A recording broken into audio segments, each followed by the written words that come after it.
Stuck between a rock and a hard place? We call that Monday. The Harder They Fall is a Netflix original movie, a black western. This movie is star studded. I had a lot of fun with this movie. I have a lot of great things to say about this movie. Is it the greatest thing since sliced bread? No, not at all. Is it a pretty solid theater experience? Yes. Yes, absolutely. I mean, with the star power, it's really hard for it not to be. The characters, all the actors give wonderful performances. Lakeith Stanfield is one of my favorite actors. I love the character that he plays in this movie. Admittedly, there's a little bit of character dissonance with who he plays. He plays a guy named Cherokee Bill, and there's a bit of inconsistency with his character as the movie goes on. You know, he's presented to be one way at the start of the movie, but then he starts doing some reckless stuff later on in the movie, and you're like, that doesn't really match with what you were talking earlier. But whatever. He's playing a villain, and I get it. So he had to be villainous, but he was established as a villain from the jump, so he could have just continued to be that kind of villain, and that's not how it went down. But that's just every movie has its flaws.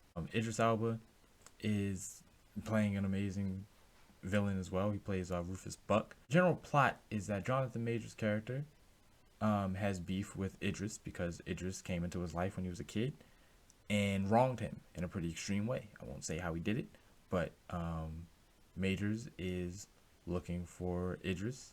Now that's a bare bones plot, which is what I kind of usually like to do in these discussions, is just tell you the surface. There's a lot going on between the characters, their motivations, who does and doesn't like who wants to love who wants to be something, skill set and aspirations about it. There's a whole lot going on.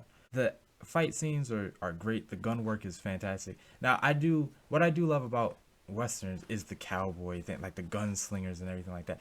It's so cool to me. It's not cool enough to like watch a western when I really don't care for westerns or cowboys or anything like that. But admittedly, when they're flipping the guns and when they're all on all that crap and they're making these improbable shots or whatever, and they're just cool. It's the rule of cool, man. I don't know how you can't just enjoy yourself when the shootouts are going down and just blood splattering everywhere and people are just punching each other and knocking them off horses, and it's like 1 against 7, and he's just shooting through the window and shooting through the wall and shooting behind him. But like, how do you not have fun with that? You know what I mean? This is a really fun time at the movie. So outside of all of the awesome gun fights and bank robberies and horse chases and all that stuff that you're here to see, who we kidding? We want to see that in a western. There is the deeper work. Whoever wrote this, took care with these characters, took care with the plot. Now, it doesn't always make sense. Some things do strike as a little too convenient. One thing in particular with Jonathan Majors' character, he hatches a plan to do something, and the way in which he pulls it off, it's just way too easy. And I was sitting there like, I don't think logistically it would have gone down like that. In fact, I'm almost certain that it wouldn't. But I get it. It happens at a certain point in the movie where we don't really have a whole lot of time to focus on it because we need to get to the climax and we need to get this thing over with. And I do personally feel like it may be a little too long, but I didn't get bored while I was sitting there, and I didn't ever feel like the movie needed to wrap up personally. I know there are some people who are saying the pacing is an issue, and maybe I'll feel differently when I watch it the second time now that I know what's coming or whatever, but I didn't feel that the first time. It's one of my favorite movies of the year. I haven't seen too many, but let me tell you the honest truth. I'm lazy, man. I'm lazy. Sometimes I just don't feel like getting up and going to the theater to watch a movie. And I know this is on Netflix, but generally speaking, I don't always feel like sitting down and watching a movie that I haven't seen because I like to stay in the pocket. I like to be comfortable. I like to be around stuff that I know. So I'll sooner rewatch something I've already seen with people who haven't seen it than I will go watch something new. The first opportunity I get, I'm sitting down with some friends who have never seen it, and I'm watching it again. Great job, Idris. Great job, Regina. Great job, Lakeith. Great job, Mr. Majors. The woman that plays Cuffy, I don't know her name. Actually, hold on. Let me get her name because she deserves recognition.